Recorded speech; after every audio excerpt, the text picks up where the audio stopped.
Hello, my name is Russell Swanson, and this is the 17th lecture in a 20-part lecture series that I'm posting on the history of ethics. And today I'd like to talk to you about the movement and theory known as utilitarianism, which shows up in the writings of Jeremy Bentham in the late 18th century, and then becomes a kind of a proper moral theory in the writings of John Stuart Mill in the 19th century. And before I dive in on some of the ideas of Bentham and Mill as these two important early utilitarian theorists, I would like to develop just a little bit of context for the emergence of this idea and account or theory of morality. I'd like to really touch on four things that I think help us to set the stage for the emergence of utilitarianism. One picks up on some ideas that I touched on in my last couple of lectures, and that involves criticisms of Kantian philosophy, and particularly Kantian ethics. So Jeremy Bentham is going to be writing around the same time as Kant, but you may recall, if you checked out that earlier lecture on Kant, and particularly Kantian absolutism, that Kant's own contemporaries took issue with his attempt to justify an absolute moral truth and absolute moral duties with counterexamples like the famous case of the inquiring murderer. So there were criticisms of the Kantian approach already around the time of Bentham. We might add a couple of other criticisms that we haven't mentioned yet that I think feed into an understanding of some of the spirit of utilitarianism. You might recall from my lecture on Kant that Kant emphasized the importance of motives with regard to the establishment of the moral worth of an action. You can do the right thing for the wrong reasons. If, let's say, you give to charity, you have plenty to give and you give to charity, but you do it, in some kind of a public way in order to really work on your public image. Maybe you recently, had a scandal or something like that, and so you want to restore your image, and so you do this very public act of charity. A Kantian would say you're doing the right thing, but you're doing it for suspect motivation. You're not doing it from duty. You're doing it just in accord with duty. You're doing what's right, but you're not doing it for the right or moral reasons. So your action really lacks any moral significance or moral worth. But here I want to highlight look, I think that's a really interesting point for all of us to consider the role of motivation in establishing the moral worth of actions. But on the other hand, let's also admit that why we do things, certainly why other people do things, is often kind of difficult to determine. If we lean too much on this point that motivation matters with regard to morality, we're going to run into a little bit of a practical challenge in terms of determining when actions are actually moral actions and have moral worth and when they don't. And that's because people's motivations are very private. They can tell us, maybe we have a good relationship, maybe we trust them. But really the matter is worse than that. And particularly in the 19th century, as the ancient theories of the psyche from philosophy are maturing, having been reborn into what we would think of as the social science of psychology. Psychology is developing its own ideas of what we might call the theories of the unconscious. It turns out it's not only that the motives of other people are private and hard to observe, and then hence are hard to use as a way of judging the moral worth of actions. Maybe it's tough to know even why we do the things that we do. We might believe that we're doing something for the right reason, but we might have multiple motivations, some of which might be below the surface of our own self-awareness. And so if that's possible, we can't even know if our own actions have moral worth. And so I think for these reasons, the utilitarians are going to de-emphasize the motivation for an action. Now, let me say that a little bit more carefully. Somebody like John Stuart Mill is certainly going to pay attention to motivation, but he's not going to use motivation to determine the rightness or wrongness of actions. He's going to use motivation to judge a person's character. And of course, all these privacy issues noted, we still have them there as well. But what Mill's going to say is, of course, we still want to try to understand as best we can our own motivation, the motivations of others, in order to make some kind of probabilistic, admittedly fallible judgment about our moral character. However, let's move the determination of moral right and wrong away from this private and difficult to observe issue of motives and towards something more observable. And just to foreshadow that, as I did in my lecture on Kantian absolutism as well, what is coming, right, in the form of utilitarianism is a consequentialistic approach to ethics or to moral judgments. And the idea there is that, what we should do is try to observe life and observe what kind of actions lead to what kinds of results or consequences, and then use this life experience to begin to generate an awareness of what are, to a certain extent, more observable phenomena. That is, whether or not our actions cause people to experience life more pleasantly or experience life in a less pleasant and sort of detrimental way. For people to have pleasurable experiences or painful experiences, people to be more happy because of our actions or less happy because of our actions in the short term or in the long term. All that is based on a kind of a more observable basis if we tie rightness and wrongness to consequences of actions. At least I think that's the way the utilitarian would like to argue. And then lastly, in terms of a critique of Kant, let's also at least raise the issue that Kant has a very high bar for moral consideration. Namely, he wants us to be, to use his own language, pure in our reasoning, right? Pure in our objectivity with regard to wrestling with our moral dilemmas. And if you might recall that Kantian framework of, identify your maxim, universalize it, and look for contradictions, he's trying in some ways to turn moral dilemmas into a logic problem. And I think it's easy to bring logic to bear in problems of math, and it's easy maybe for us to use our natural capacities for reasoning to deal with stuff that maybe doesn't impinge so much upon our own self-conception.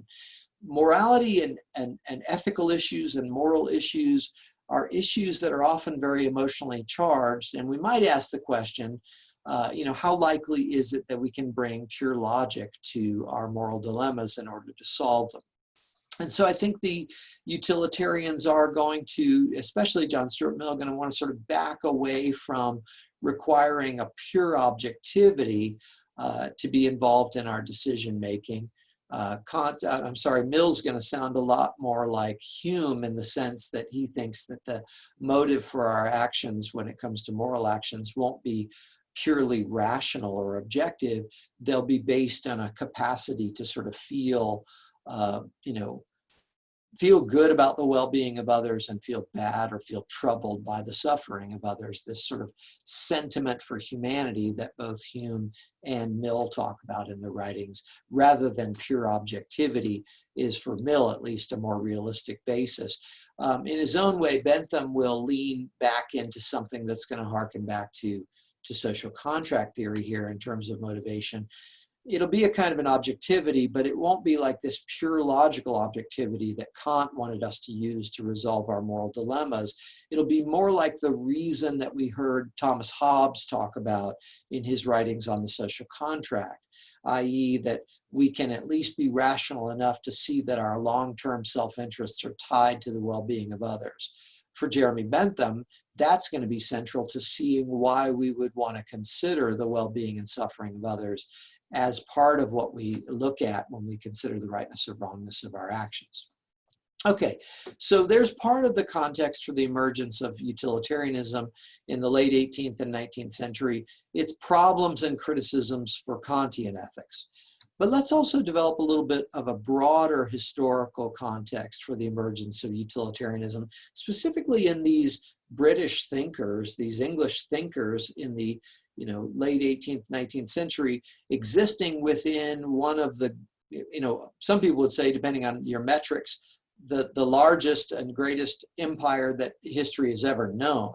And at least in terms of like landmass, I think that was the case in the 19th century. And so it's not going to be a surprise that at the heart of this, in say like London, we're going to see some of the most important thinking develop at the heart of this empire, and Bentham's going to be there, and certainly John Stuart Mill is going to be there.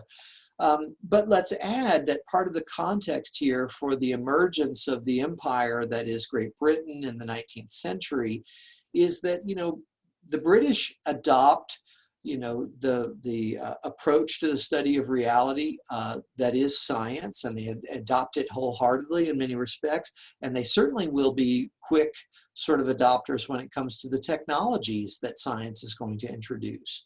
And so I want to develop this kind of in two different directions here for establishing a context for the emergence of utilitarianism. On the one hand, I just want to talk about the continued march of science and its progress and its success, and how I think that influences Bentham and particularly Mill. But then I also want to talk about some of these technological revolutions that come out of science and how that's going to influence the emergence of the thinking of Bentham and Mill. So let me start with the march of science in terms of progress and success. By the late 18th century and 19th century, what we're seeing is that science just continues to mount up victories with regard to its capacity to explain what was previously unexplained for us, and then to produce, based on that exploration, not only predictions that are useful, but technologies that are useful. And so in some respects, I think that the utilitarian thinkers are going to try to align themselves more wholeheartedly with the way science approaches life. And I've already kind of hinted at this. The utilitarians are going to move away from the privacy of motives in the approach of Kant, and they're going to move toward trying to make ethical judgment based on something observable, namely the consequences of our actions. And even though we got to be a little bit more subtle here and say that ultimately we have to turn to the unseeable, consequences of our actions in the future, what we might call the foreseeable consequences of our actions, we're gonna use our judgment based upon the evidence that we have collected, based on what has been observable thus far. What kinds of actions in life have tended to lead to what kinds of results? And so in some ways, it seems like the utilitarians are going to try to make ethical judgments more like the judgments of science, in that they are more based upon what is observable rather than not. Okay, so, and I'm arguing that this is based on the fact that science just continues to show itself to be a paradigm, an approach, a way of studying and thinking about reality that is very, very profitable in any number of ways, and that the utilitarians are going to try to say, can we ask the question, can we make ethical theory, moral theory in the late modern period more like science, in order to try to generate more of the success in morality that science is seeing in the study of reality. Now, let's also talk about the march of science in terms of the technologies that it's producing, because while Bentham's writing in the late 18th century, Mill's going to be writing a lot of his important work in the middle of the 19th century.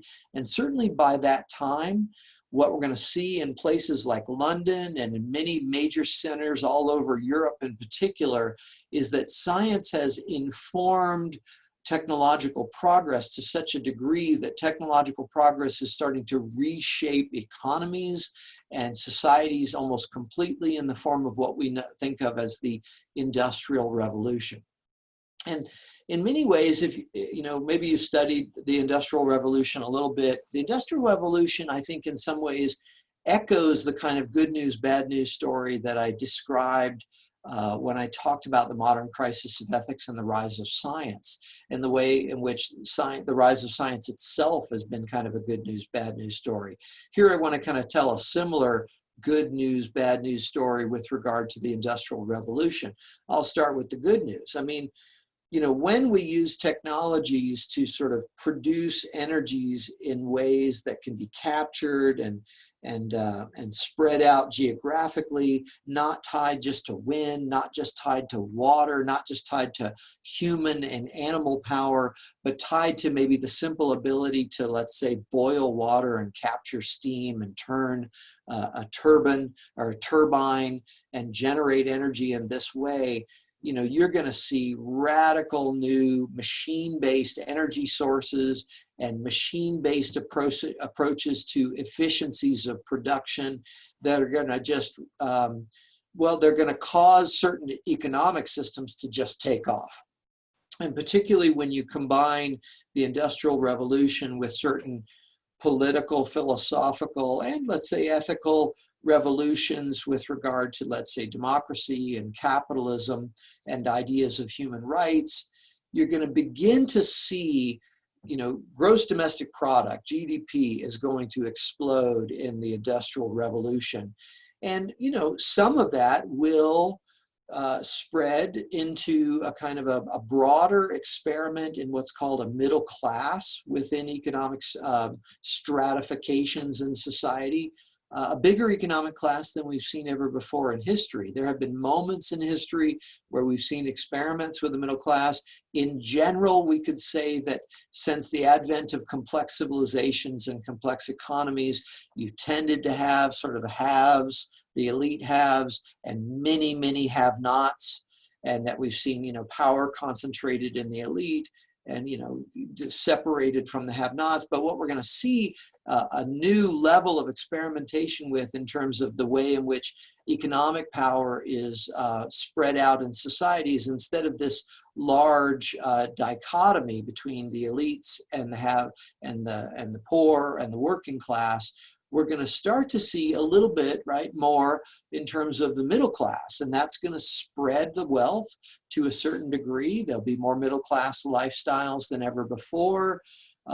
People will be managers, let's say.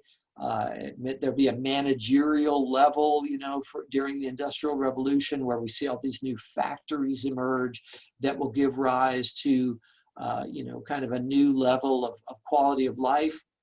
And in many ways, there will also be, even for working people, a kind of a new level of stability that will be brought about by the economic boom associated with the Industrial Revolution. Working class people will have, more reliable sources of income. Prior to the Industrial Revolution, tens of millions of people lived these very difficult sort of subsistence agricultural lifestyles where, a drought or a bad crop, could literally lead to your death and your demise. Working class people in urban industrialized settings are going to have, slightly more reliable and stable income sources. And I say slightly more because there's going to be some issues here we need to start to bring out. But look, this is all a part of the good news side of the Industrial Revolution. But let's start to develop some of the bad news side of this radical and very rapid set of changes, particularly in the early 19th century. You're going to produce unprecedented levels of urban pollution via, let's say, burning coal to boil water to capture steam. Unregulated coal production is going to lead to I would say unprecedented levels of urban pollution. These centers are going to be dirty. Increasingly, anybody that's got enough money to do so is going to be moving out of these, urban centers because they're very dirty, and they're filled with, tens of thousands, if not hundreds of thousands of these very poor working class people who are, if we talk about this side of the equation, yes, they've got kind of stable jobs. On the other hand, these are very low-paying jobs. They're very dangerous jobs. There's no real regulation in terms of safety and, the amount of time that you can be kept at work. There's not a lot of child labor laws, if any, at this point. So you're talking about some very, very dangerous and dirty, poor working conditions. So in addition to unprecedented levels of urban pollution, we're going to begin to see sort of unprecedented levels of dangerous working conditions, unprecedented levels of urban poverty. There's always been urban poverty, but a lot of poverty was rural before this moment. There's going to be brand new levels of urban poverty and brought to you by the Industrial Revolution. And this is going to lead to a lot of instability and problems. Why? Because just hundreds of thousands, if not millions of people throughout all the urban, industrializing centers of Europe in particular, their lifestyles are going to be, improvements in some ways and such degradations in other ways that we're going to see decades of labor unrest that leads to Marxism and socialism and unions and the great compromise in the 20th century between labor and ownership. So anyway, I won't go too far off in that direction. But the real point that I wanted to underline here is that in terms of the emergence of utilitarian approaches to morality and ethics, the march of science has produced the beginnings of what we could identify now as the J-curve of change. In terms of demographic change, technological change, and environmental change in human culture, the rapid rate of change, often referred to as kind of a J-curve or a hockey stick level of change that I referred to way back when in my first lecture in this series, that change, which we see to this day just increasing in terms of the pace and the rapidity of the change, that's going to really begin in the Industrial Revolution. And whenever that happens, whenever you see economic structures, political structures, demographics, technologies, and environments all changing more rapidly maybe than ever before in history, what you're going to experience is a kind of a collision of culture and change. Let me put it this way, the ground under the culture is changing so rapidly that the lens through which humans are seeing and interpreting their reality is going to be increasingly outdated. And so the utilitarians are going to respond to some of the economic and cultural consequences of the Industrial Revolution, but this is also the fourth element and last element in terms of the context that I wanted to develop for you before we get off into the ideas of utilitarianism, and that is that Bentham and then Mill, certainly in the 19th century, they're going to be some of the first to the party in this regard. They're going to be some of the first to see that there is a growing gulf, shall we say, or tension between the way in which people in positions of power and people generally are seeing and interpreting life in contrast with the way life is moving so rapidly in the late 18th and early 19th century.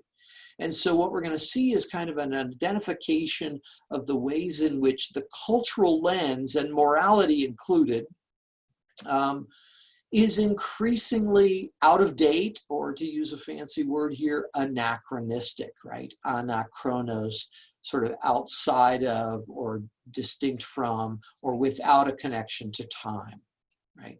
And so that anachronistic culture, the feeling like that society is moving on rapidly and culture is beginning to sort of lag behind, culture in terms of the way we think about life morally and legally, and the way we interpret our lives and ourselves and our place in relation to the world, culture is going to seem to be lagging behind the increasingly rapid pace of change. And by the way, I think welcome to the current moment, right? Like in some ways, this is going to be the experience just more and more all the way up to the moment in which we're talking now in the 21st century. And so this is a big part of what motivates somebody like Jeremy Bentham, and then later in this kind of next generation of utilitarian thinker, John Stuart Mill, to be pretty radical in their ideas with regard to legal and moral reform. Okay, so that sets the stage for, I think, an understanding of Jeremy Bentham appearing on the scene in the late 18th century, particularly with his work called An Introduction to the Principles of Morals and Legislation, which I think was published around 1789. And what Bentham is doing in that work, and what he's doing more with his life, is he's really challenging, just as the book says, the foundations, the principles behind the British legal system and the idea of morals within British culture.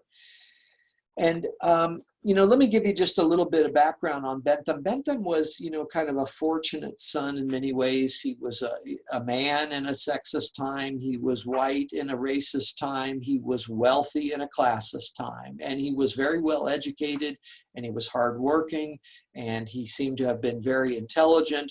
And he was perfectly set up to sort of emerge as a wealthy white male and sort of take his place in the power structure and benefit from that. But I think, to his credit, Bentham decided to dedicate his life to a kind of a radical critique of his culture and the ways in which he thought that it wasn't keeping up with the rapid paces of change. And his book and his life became a kind of a dedication to reform.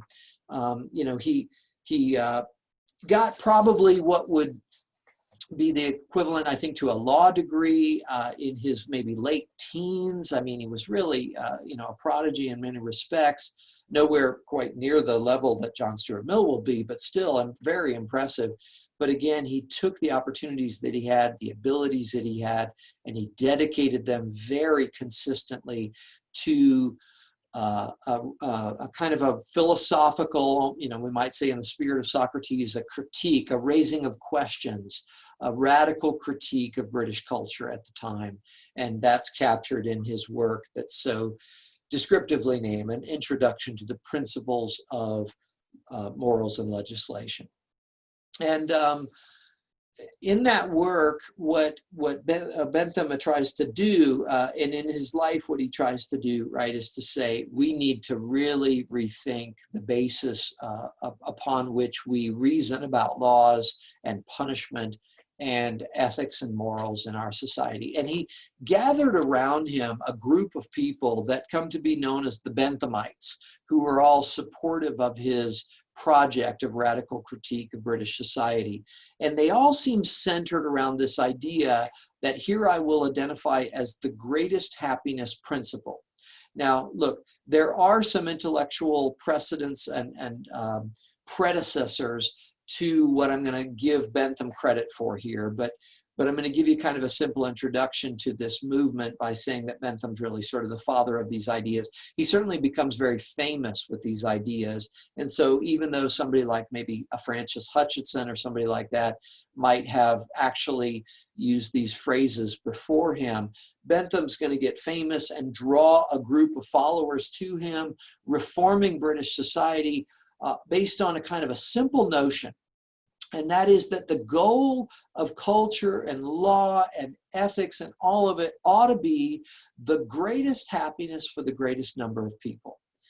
That is what we're up to here in civilization. We are trying to create the conditions for the greatest happiness of the greatest number of people. It's actually going to be a little bit more nuanced and sophisticated than that, but I would like to give you this easy, sort of simple starting place. And also, I just sort of want to underline how intuitive maybe this notion is, right? Because Bentham, like Mill, they're going to be post-Kantian in an interesting way. And what I mean by that is that Kant tries to defend what we might call absolute moral truth. But Bentham, and I think certainly Mill, are going to recognize, as you know, many moderns do, that there is no sort of fact of the matter with regard to morality. And then they're going to move away from even this attempt on the part of Kant to use reason to generate a kind of a set of absolute moral duties and find this kind of truth and clarity with regard to morality. Bentham is going to realize, look, this is always imperfect, but the goal here is to just try to spread good living as widely as possible. And there's something very intuitive, even though the utilitarians are not trying to claim that this is the truth. I do want to say that the utilitarians are trying, as most modern philosophers are trying to do, modern ethical philosophers in particular, They're trying to give us a plausible account of morality without claiming that it is the absolute truth. And here the plausibility, kind of turns on this notion of, hey, what else are we up to here in civilization, if not the greatest happiness for the greatest number? Let me for a moment just sort of boil this down to an even simpler intuition for a second, just to sort of see if I can hook you into thinking like a utilitarian for the purposes of understanding their way of thinking in this, what I want to unfold in this lecture. In some ways, the very word utilitarianism, right, is going to come from a title of one of Mill's famous work, published in 1863 by that title, Utilitarianism. And he's going to kind of give the moral theory its movement. But that name, right, utilitarianism, had at its root utility, right? And this is sort of the essential insight that Bentham has. The goal of culture is to be useful, to have utility. And what does it mean for a culture in its laws and its moral belief systems, its value systems? What does it mean for a culture to have utility? Well, it means that it promotes the greatest happiness for the greatest number. And if you are a good person, you have a similar kind of utility, right? In that you care about the happiness of people besides yourself. To be a morally good person is to be a morally useful person, in that when you act in the world, you consider more than your own happiness. There are going to be some kind of obvious connections and debts that the utilitarians will have to ancient hedonist philosophy. But let's also be clear, while the utilitarians are going to have this debt to hedonism in that they recognize that goodness is tied to pleasure and happiness, if not, what else? They are going to expand the hedonist concern with what is it that helps me live the best life I can to the more modern moral concern of what does it take to make me a good person? Not just what does it take for me to live a good life, which the hedonists, right, would say, more happiness rather than less, more pleasure rather than less. But what the modern question, what does it take for me to be a good person? And here the utilitarians are going to expand that hedonist notion beyond a concern for just my happiness and pleasure to what we might call a concern for general happiness or happiness in general. And that is the measure, by which we decide to what extent we are moral beings. People who are not moral don't care about anybody but themselves. And the worst people, right, step on other people on the way to trying to find pleasure and happiness in their own life or whatever they're after. But to the extent that you and I are moral people, the utilitarians are claiming, we have utility. We are morally useful in the sense that we add to, at least we don't detract from, the general happiness. And we're good to the extent maybe that we go on to even try in our lives to create happiness for somebody besides ourselves, and maybe besides ourselves and our family members. That is the measure of morality. And I think that here's a moment in which the utilitarians, one, have a kind of a very plausible starting place, right? A kind of a very effective hook, I would say, in terms of getting you to see, look, here's a very reasonable way to think about morality. And we might also see, second, that there is an echo here of Kant in the sense that Kant tried to say in his own way that morality was about impartiality. It was about, through objectivity, generating this kind of impartial perspective. Well, look, that's where I'll stop in terms of drawing the comparisons between Kant and Bentham and Mill. But the utilitarians are echoing this idea that a moral perspective is a perspective that takes you beyond thinking about just yourself. And more specifically for the utilitarian, it's about generating or having or expressing in your life a kind of a moral utility. At the simplest level, being morally useful means you don't knowingly harm other people with your actions. Slightly higher level, you look for the ways in which you've unknowingly been harming people with your life and your choices and your lifestyle. Slightly higher level of moral utility, you look for ways that you can actively promote the well-being of others. Again, not just you, not just your friends, not just your loved ones, the greatest happiness for the greatest number. Okay, so Bentham, puts forth this simple idea. And based on this simple idea is going to attempt to rewrite the foundations for the principles of morals and legislation, right? Of our thinking about morality and our thinking about laws and punishment. And it's going to be based on the simple idea that we ought to act only to promote, we always should act to promote the greatest happiness for the greatest number. And we ought to do that when we're judging morally. We ought to do that when we're passing laws, and we ought to do that when we're punishing people as well. That, again, here's that echoing of hedonism. Bentham says very explicitly, look, life has given us two sovereign masters, and they are, as the hedonist recognize, pleasure and pain. These are the only ways, Bentham says, kind of in his very modern way, that we can ever get to the idea of good and bad, is that we can look at the natural experiences of certain kinds of creatures who are complex enough to experience life as pleasurable or unpleasant. And because we have pleasure and pain, we are motivated to pursue certain things and avoid other things.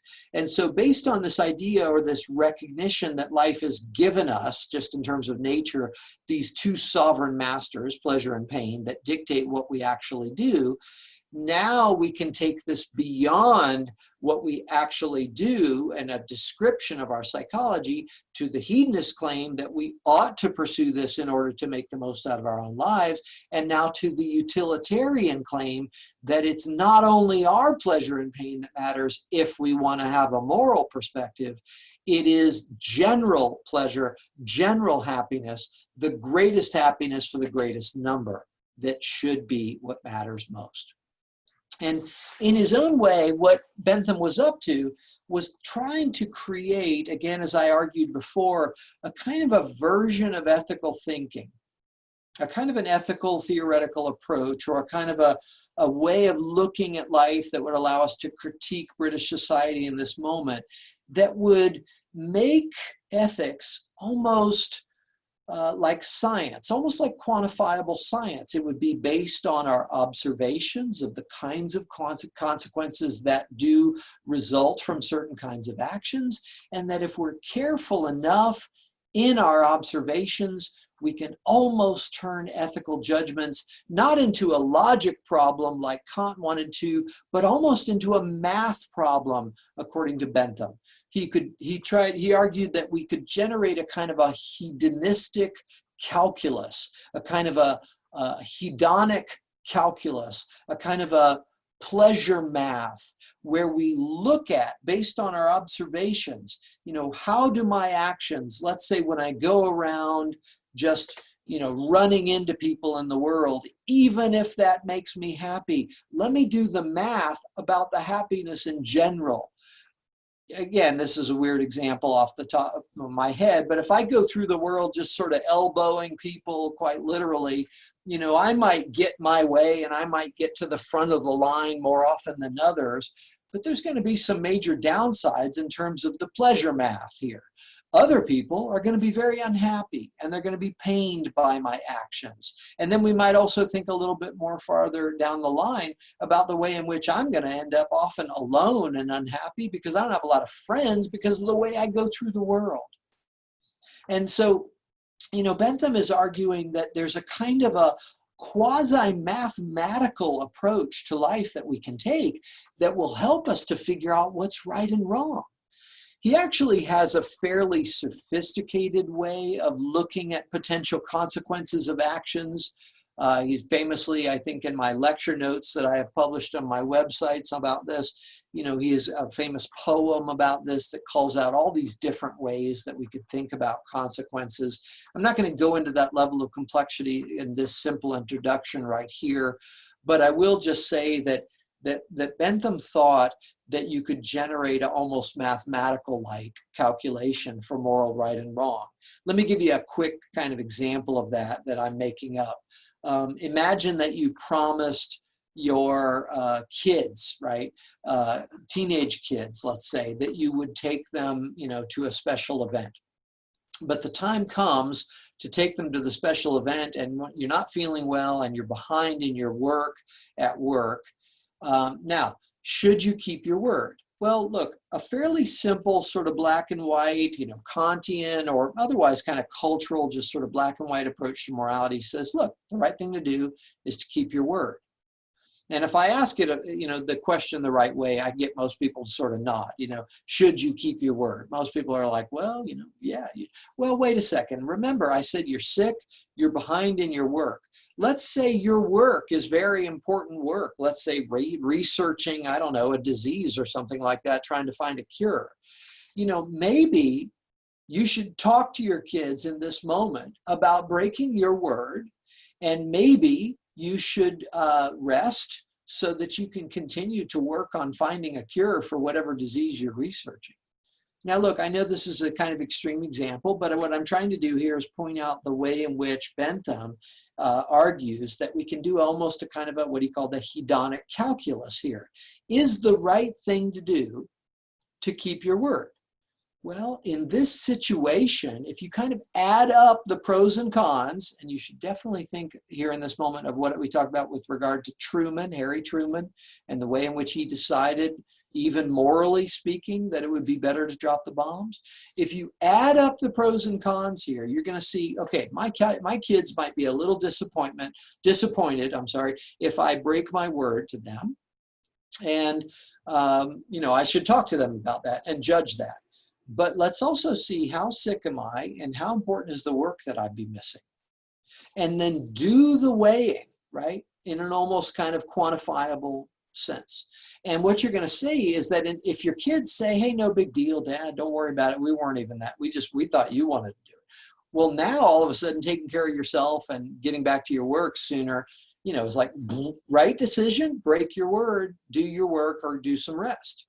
Now, if on the other hand, you talk to your kids and your kids say, what, you're going to break your word like you did the last 5 years of our lives? You know, we don't trust you, Dad. We're losing faith in our relationship. Well, this is more serious, right? And let's say, you know, your work, you're not that sick and you could do the work, Sunday night or something like that instead of this Friday night. Well, all of a sudden, the things tilt back in the other direction, right? Like you really breaking your word in this moment where your kids are like losing faith in your commitment to your relationship with them. Well, that's different. And there's this kind of almost objectivity and almost quantifiable nature that we could bring to our moral judgments in this regard. And so, in this way, Bentham, really in a lot of his writing sticks to the language of pleasure and pain. And I'll try to talk about this a little bit more later on. Why? Well, because he was very interested in this, trying to make his way of rethinking things in society and thinking through our moral judgments almost seem like a scientific, quantifiable endeavor, right? In terms of right and wrong, once we admit that the key here is the general happiness. Once we admit that the ethical and moral key here is caring about somebody's well-being besides your own. Once we admit that the goal here is the greatest happiness for the greatest number, then we can bring this kind of objectivity to it. And, I think his own, this is charitably, I think, what Sam Harris is up to in a lot of his 20th, 21st century writings on ethics when he talks about objectivity. I would say that once we buy this fundamental assumption, well, then we can, as Bentham's arguing here, bring a kind of almost quantifiable objectivity to our moral dilemmas. Now, John Stuart Mill will move away from this, and move away from quantifiability and move away from a focus on pleasures and pains and this biological experience that maybe in theory could even be measured. And he's going to muddy the water, but he's going to do so for interesting reasons that we'll discuss in just a moment here. So let me finish up talking about Jeremy Bentham before I move on to Mill and the way in which he refines and defends these set of ideas coming out of Bentham's writing and life work. Bentham, as I mentioned, was a radical reformer of British society, and he had a following of people, which included John Stuart Mill's father, James Mill, who I believe was a Scottish economist and thinker. And that's how John Stuart Mill sort of gets pulled into the wake of this movement and ends up dedicating his life to it in many respects. But the followers of Bentham, these Benthamites, or philosophical radicals, as they were sometimes known, they might not sound so radical to me and you, especially the way in which I've tried to give you this kind of intuitive understanding of the way in which a utilitarian wants to think about morality, that, hey, you want to be moral? Think about somebody besides yourself. Stop hurting people, maybe even start helping people, right? Something about that, I think, is just really intuitive, really plausible, really kind of pulls us into this utilitarian way of thinking. However, as we're going to see right now in a moment, but also in my next lecture when I cover kind of the critique of utilitarianism, this is a very heavily criticized moral theory, as intuitive as I'm making it sound in this moment. And it was considered very radical at the time. And let me give you some sense for that. The moment you look at resultant pleasures and pains as the way in which you're going to decide what's right and wrong, well, obviously, somebody's race and ethnicity is not going to matter. Obviously, somebody's gender or biological sex, and we might say gender identity, is not going to matter. Somebody's sexual orientation is not going to matter. Whether somebody has money or not is not going to matter. Whether somebody is educated or not is not going to matter. Because why? All these people can feel, and if all these people can feel, then what you do as it impacts them should matter if you're taking a moral perspective. Again, a lot of people, right, don't take a moral perspective, and we want to critique them for that. A lot of people walk through the world thinking or driving, certainly, like they're only worried about themselves, and they don't really care how that impacts others. Well, from the utilitarian perspective, that is the extent to which they are not thinking morally in that moment.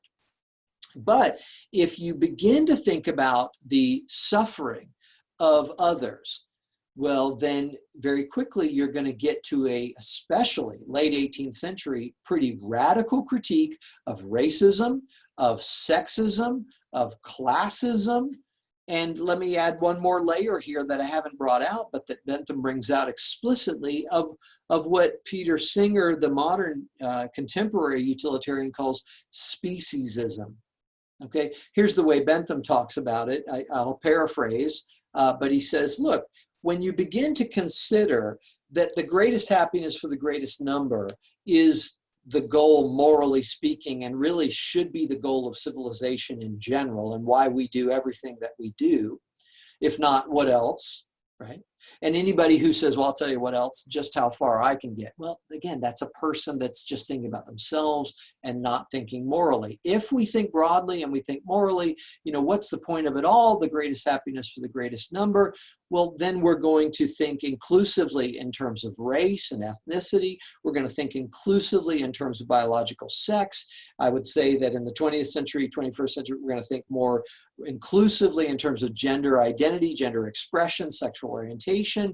And we're going to think more inclusively in terms of economic strata and educational background. And as Bentham says explicitly, we're going to think more inclusively in terms of species. Because the point is not whether you can reason, think social contract theory in Kant. The point is not whether you can talk, think specifically social contract theory here. The point is whether you can feel. Right? Like when in terms of a person deciding, let's say me or you, deciding who matters morally.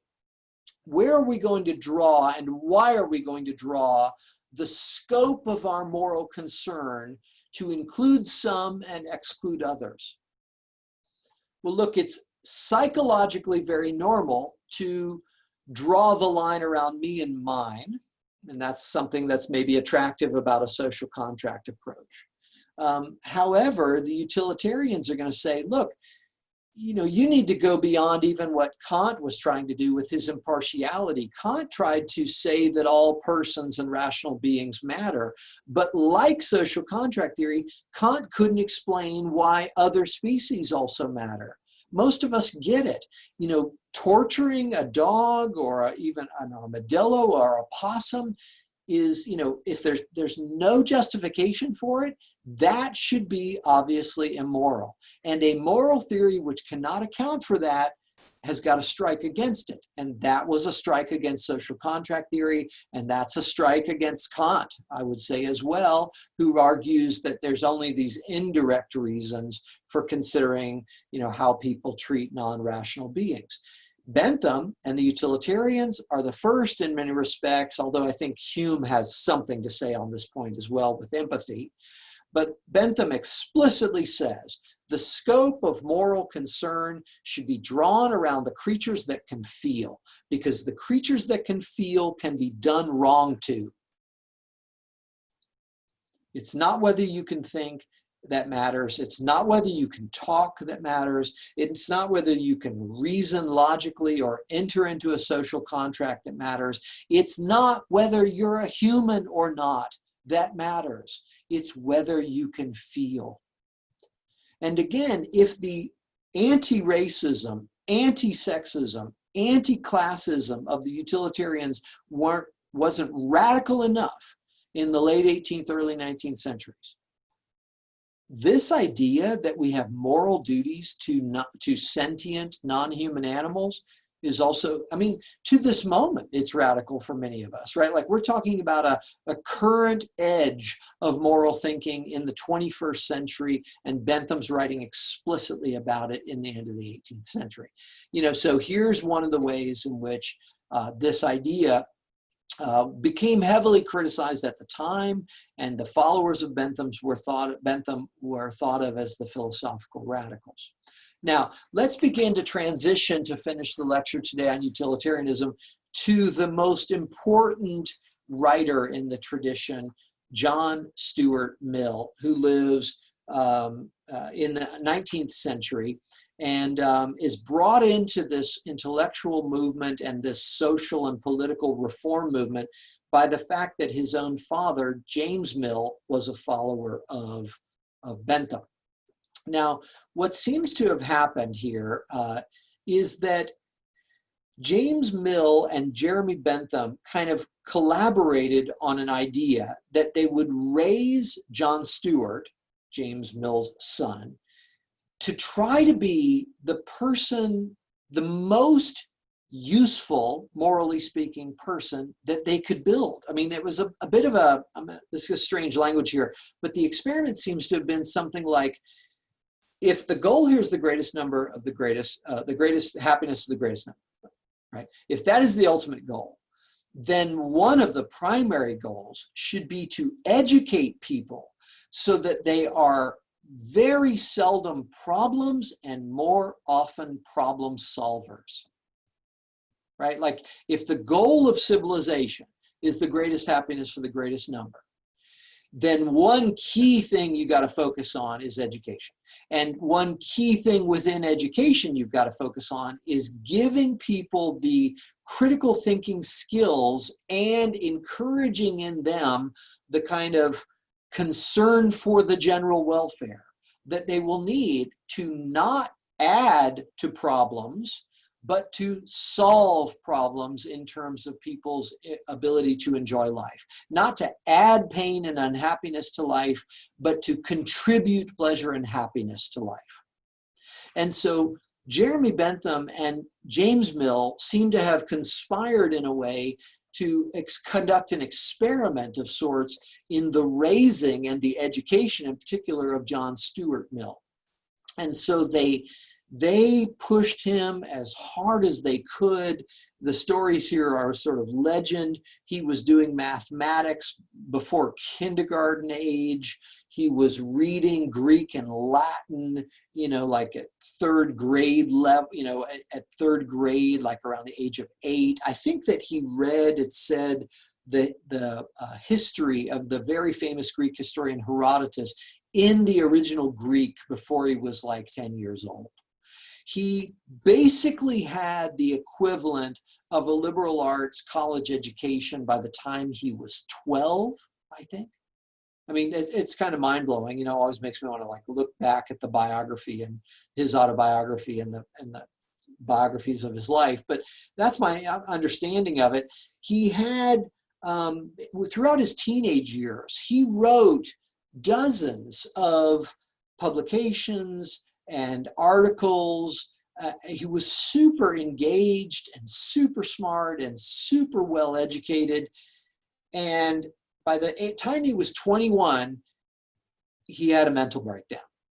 Now, I don't want to draw too straight a line between this educational experiment and that mental breakdown, but that is definitely the way I read it for whatever it's worth. I think John Stuart Mill got pushed so hard that on the one hand, it brought out, it actually, I mean, in some Aristotelian sense, they actualized this man's unique human perspective and potential, right?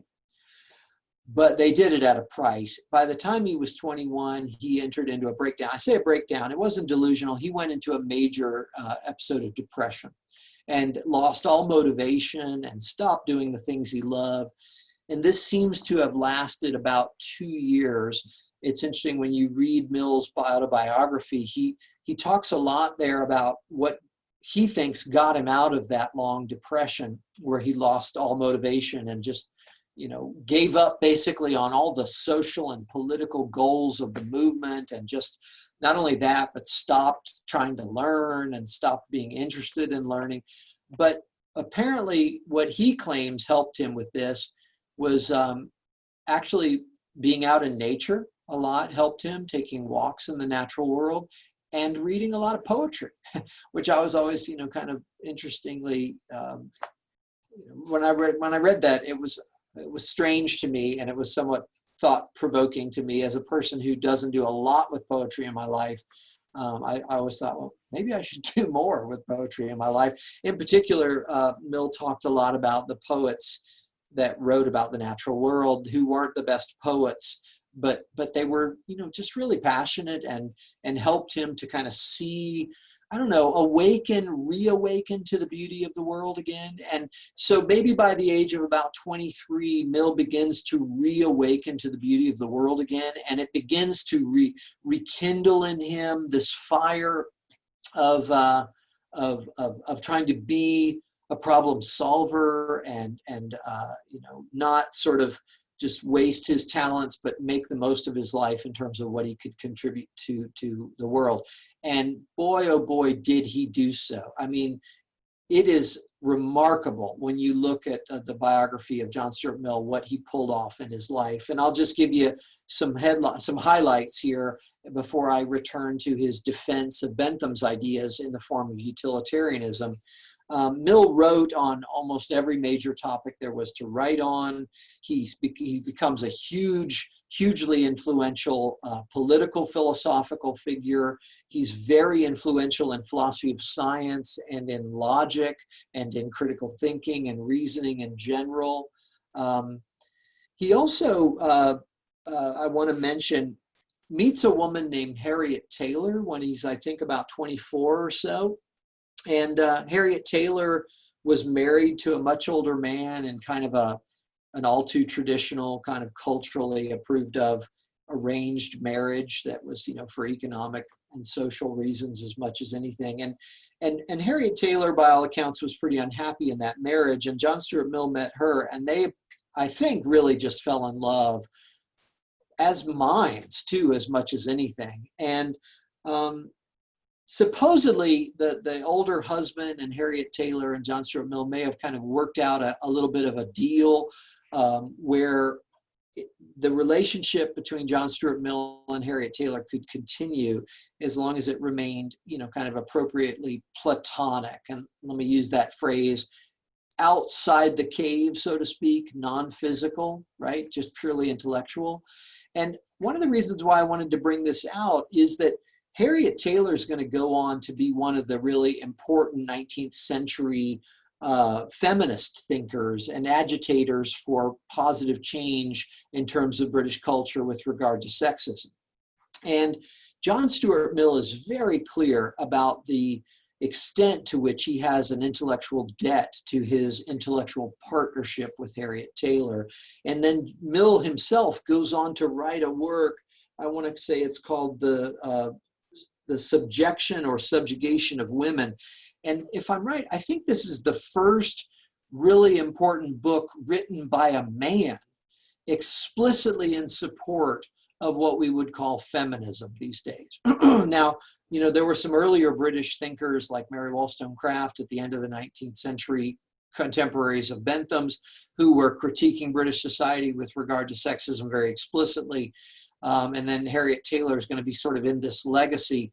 But then Mill, as influenced by Harriet Taylor, is going to be one of the first major men who's got a lot of fame and notoriety and popularity to support the feminist movement in the middle of the 20th century in Great Britain.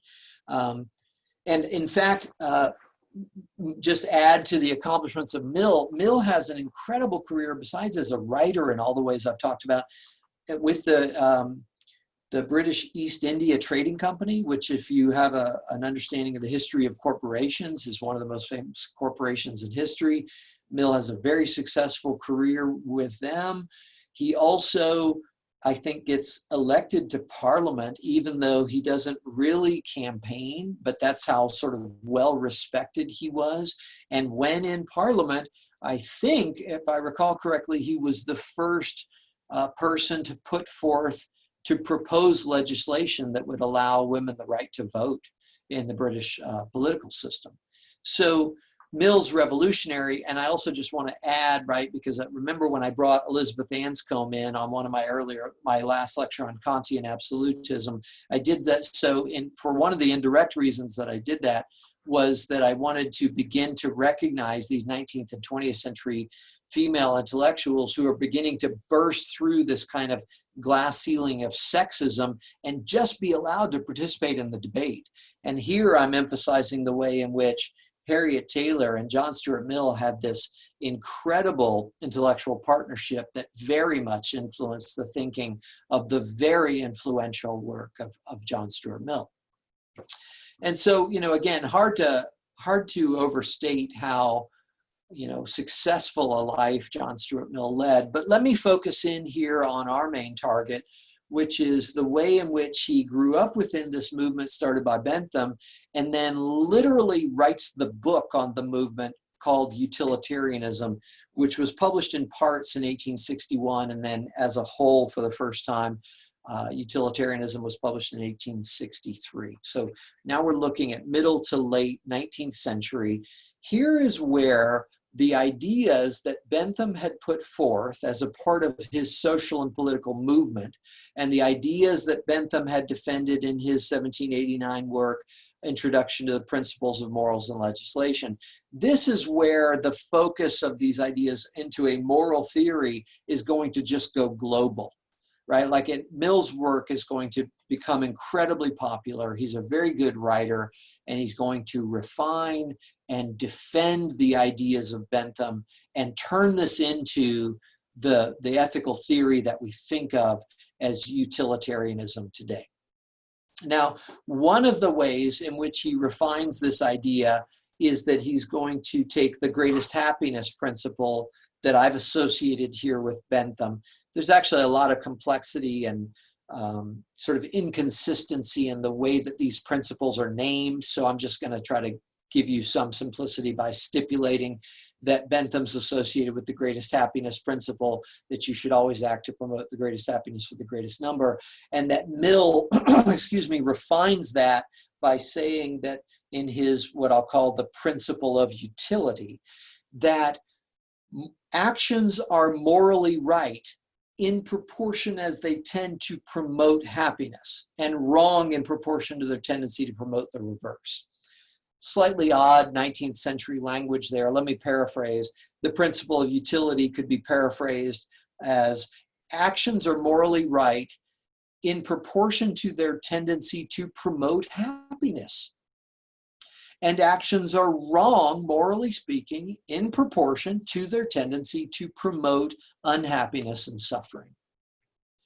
And so Mill refines that act always to promote the greatest happiness for the greatest number into a kind of a way of thinking more precisely about what is it exactly that makes actions right and makes actions wrong. It's their tendency to promote happiness and unhappiness. Now, you might also notice that Mill's going to use the language of happiness and unhappiness, where Bentham was more often using the language of pleasure and pain, despite what we've called the greatest happiness principle. In much of his writing, Bentham sought to talk about happiness directly in terms of pleasure and pain, because pleasure and pain are thought to be these sort of tangible, biological, real experiences. And what Bentham was up to was trying to take morality and in a very modern way, demystify it, right, and tie it to something very tangible. In this case, the way that the hedonists had done, tie good and bad and right and wrong to pleasure and pain. And then because he wanted to turn this into this kind of quasi-quantifiable scientific theory, he was trying to make this about an almost, in theory, quantifiable physical experience like pleasure and pain. John Stuart Mill is going to distance himself from that quantifiability move that Bentham tries, this idea that we can quantify it. He'll have his own version here, but he's going to sort of do that in part by admitting that, or just by, in some ways, just disagreeing with Bentham on a point. Bentham had said, look, when it comes to pleasures, it doesn't matter what their source is. You know, he says pushpin is as good as poetry. That's sort of like saying checkers is as good as learning how to read Shakespeare, right? And Mill's going to say, not so much. Not all pleasures are equal. Mill will say some pleasures are of a higher quality than other pleasures. Now, if you're following me in this lecture series, you know, I want you to think here in this moment about the difference between Cyrenaic hedonism and refined Epicurean hedonism, right?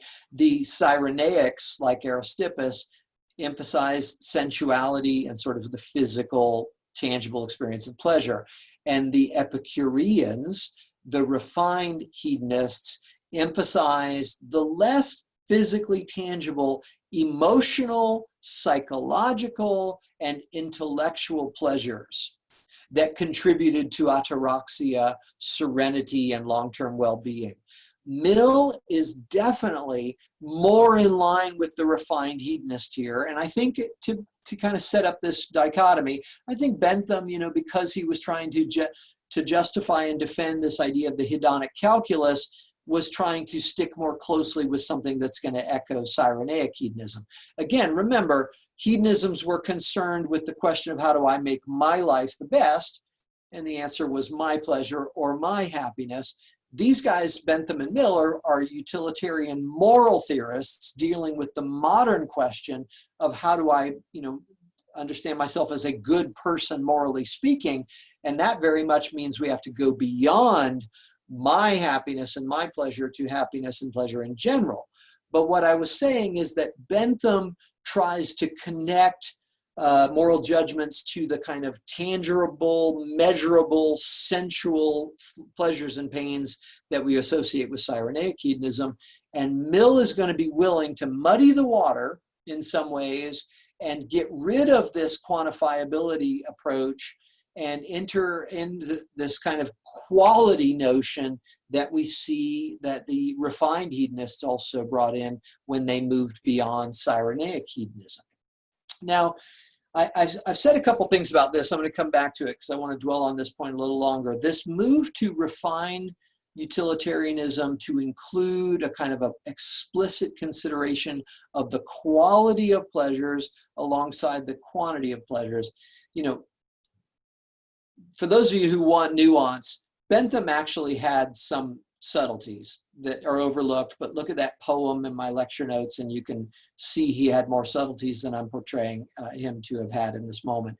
But to build the contrast between Bentham, so let's call him the father of the movement, and Mill, the greatest defender and most famous writer about the movement, you know, I'm introducing this idea that Mill was willing to say, look, pushpin is not as good as poetry. Getting your feet tickled is not the same thing as learning how to read Shakespeare. You know, eating a bowl of ice cream is not the same thing as working 20 years at a career that is meaningful and challenging and pulling it off. Some pleasures are more important than others, even though they feel less intense. These are called the higher quality pleasures. Now, part of the motivation for Mill to do this is that, if you recall, Bentham and his followers were very heavily criticized, right? Like, they were considered to be very radical. And one of the ways that they were criticized is that they were seen, Bentham in particular was seen, as reducing civilization and laws and morality in particular to the level of swine. It was a doctrine worthy only of swine, is a quote of some criticism of the theory. And the idea here is that if you try to reduce the goals of civilization and the goals of moral judgments and morality as a whole to a kind of a calculus about physical pleasures and pains, the critics of that are saying you're reducing civilization and morality, which is so noble, to something that pigs can experience.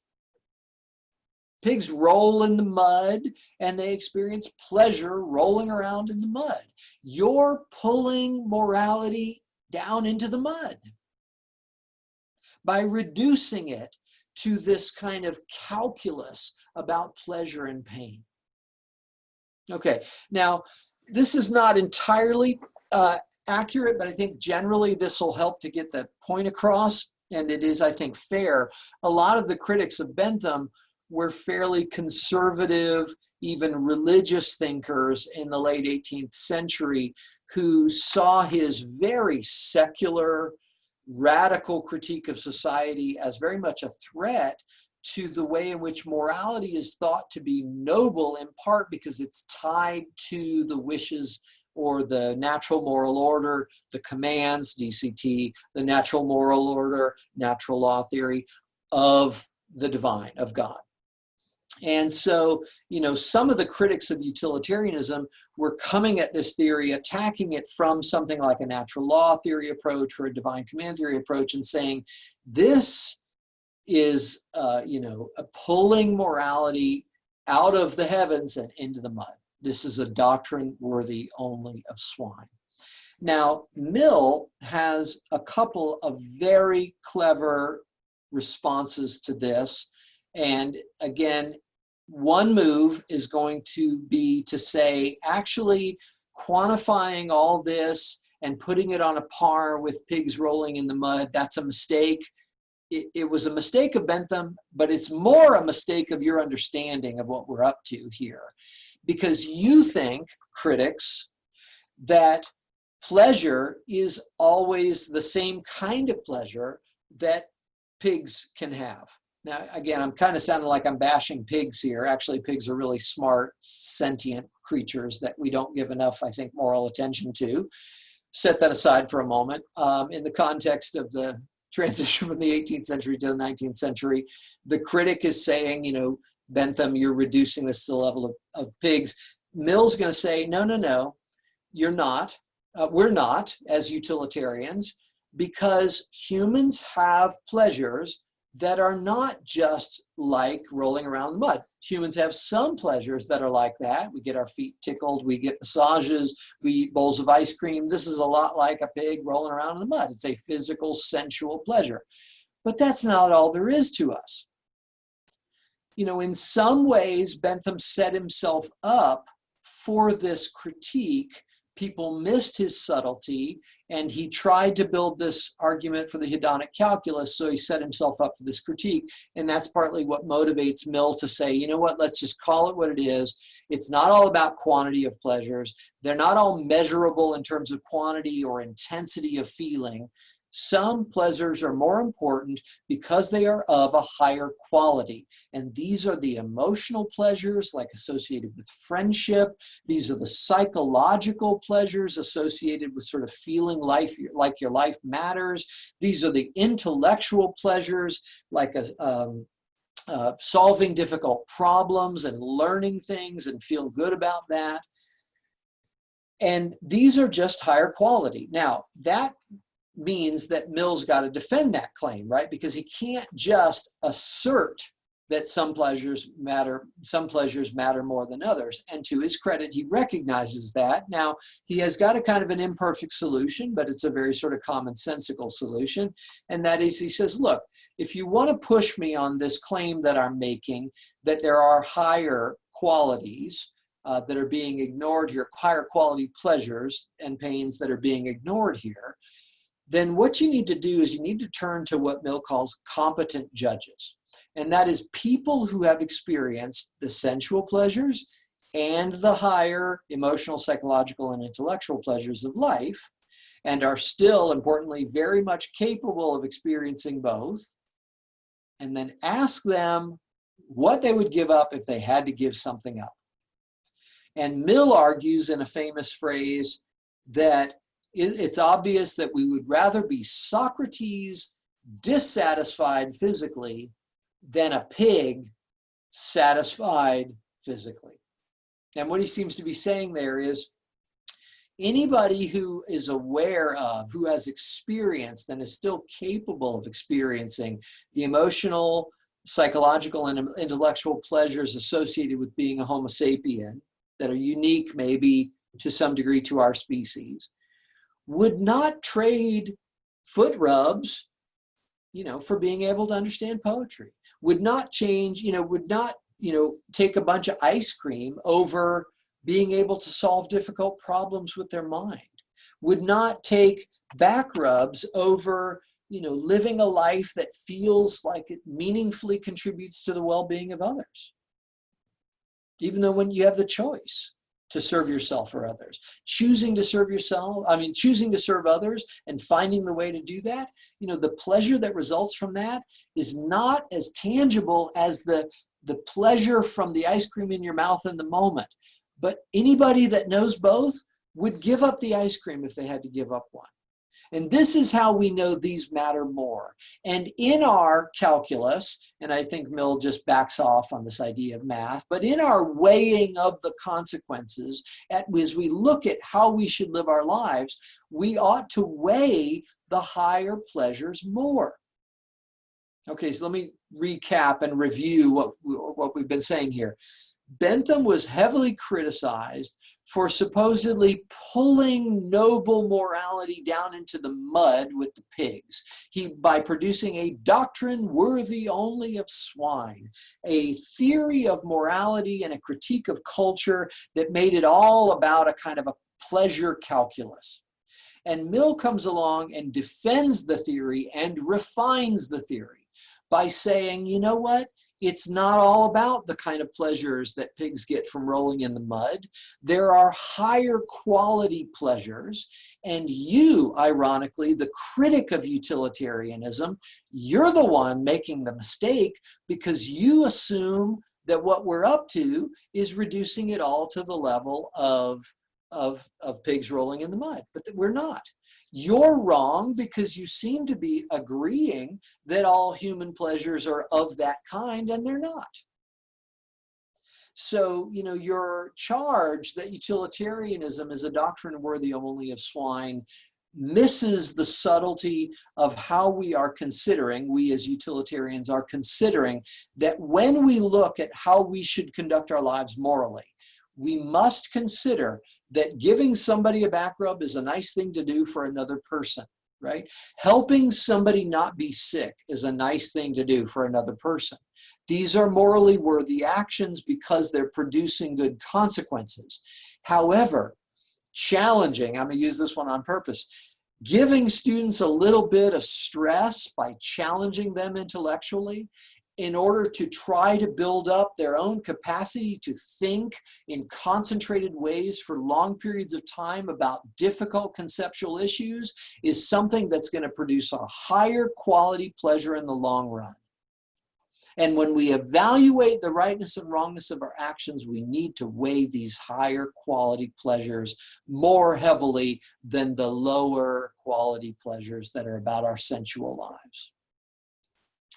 Now, there is another, I think, related comeback that Mill has here, and I'm going to sort of complete the lecture here today on this point about how Mill is refining and defending utilitarian theory in his work, Utilitarianism, from 1863. Recall that I said that many of the critics of the Benthamites and the philosophical radicals, were seemingly motivated by still having, despite the modern age, right, culturally, it's still very common for people to employ divine command theoretical approaches to morality and, natural law theory approaches to morality. And if you have, or if a person has a divine command theory approach to morality, if they think morality comes from the divines of the command, creator of all existence, the commands of the creator of all existence, or if somebody has a natural law theory approach to morality that they think that somehow right and wrong are tied to the way in which the creator of all existence has built into the fabric of reality a kind of a moral structure that we can recognize and we must follow, that this Benthamite approach, right, of pulling morality into a calculus of pleasure and pain is gonna sound like a doctrine worthy only of swine, that we're pulling morality, let me speak somewhat metaphorically, from the heavens down into the mud. And I've talked to you about the way in which Mill says, no, you're mistaken. You're mistaken in your interpretation of us, and maybe you're mistaken in the kinds of pleasures that humans are capable of. But maybe even more importantly, if you are coming at this criticism of utilitarianism based on divine command theory or natural law, and you think in some sense that you've got a more noble conception of morality, well, let me just point out, unfortunately, that many of you, not all of you, but many of you are living lives that are arguably somewhat hypocritical, because they are, especially in the late 18th and early 19th century and even late 19th century. Remember, the American Civil War is going to be fought right around the time Mill's publishing this in England, right? So certainly throughout the 19th century, there are people who claim to tie morality to religion who are still racist and sexist and seem to value the lives of people with money more than the lives of the poor, and people who value the lives of the educated and the people who can speak well over the lives of the people who are uneducated and can't speak well. Now, again, that's a form of hypocrisy, but what Mill would say is, look, some of you claiming to speak from a kind of a noble position of religious morality, particularly those of you in British society in the 19th century who are criticizing utilitarianism from, let's say, an explicitly Christian perspective.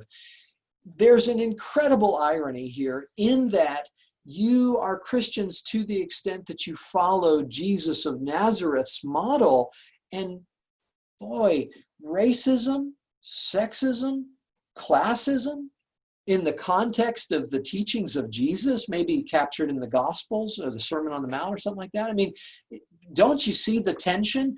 And so Mill says, you would probably be better Christians, and we can expand the point. You would probably be better better moral people, even within a religious context. You'd be more true to your own religious morality if you took something like the principle of utility or the greatest happiness principle more seriously. Do you see that point that he's making there? That the critic is saying you've taken morality from its noble heights and you're dragging it through the mud because you're making it this kind of weighing of the consequences with regard to happiness or unhappiness. And Mill says, actually, if you considered general happiness beyond the bounds of race and ethnicity and language and sex and gender and class and let's say even species, you'd probably be a better representative of your religious tradition than you are currently. And again, let's be clear, he can't say that to everybody because there are some beautiful exemplars of their religious traditions, right? Living these lives of incredible dedication and service. But if, for example, you were a wealthy, well-educated white male living in a big house with a very successful business, and you were purporting to use something like Christianity to condemn this doctrine worthy only of swine that was radically anti-racist, radically anti-sexist, and radically anti-classist, right? Trying to take into consideration the happiness of all as the moral ideal. You can see how Mill begins to build this point. You could be a better representative of your religious tradition if you took utilitarian principles more seriously. Tough critique, but I think a one worth wrestling with. Okay, so that ends my lecture on the sort of foundations of utilitarianism in the work of Jeremy Bentham and John Stuart Mill. I will produce a short review of this. And then in my next lecture, I'm going to come back to the way in which this has become a very, very popular theory.